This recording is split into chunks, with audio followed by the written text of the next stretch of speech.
Morning po sa inyong lahat. Ako po muli si Mary and happy Sunday. And God bless po sa inyo.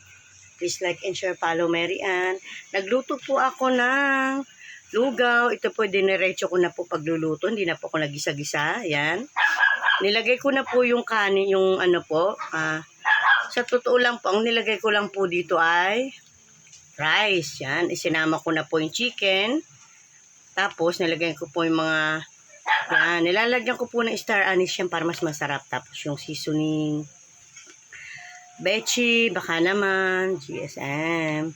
And then po, magic. Yan, minimixan ko rin ng magic na konti. Andyan. Nilagyan ko po siya ng luyas. And then, sibuyas. Tapos yung bawang po, ang ilalagay ko dito, yung bawang na nabibili na nakadry na. Ang sarap po.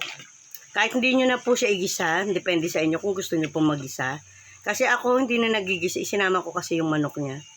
Kasi yan ay may pats na dyan, may taba-taba.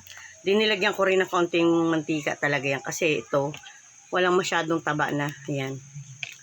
Para magkaroon po ng lasa na dito, dire-diretso na po siya.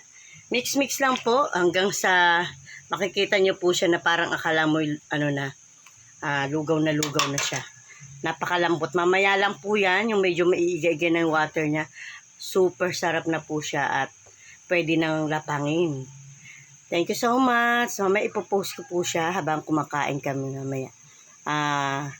Ito po ay paluto na. Yan. At ang ricado, kompleto na po. Ang lalagay ko na lang po yung bawang mamaya bandang huli. God bless and like and share. Follow Mary Ann. I love you so much. Bye-bye. Mwah.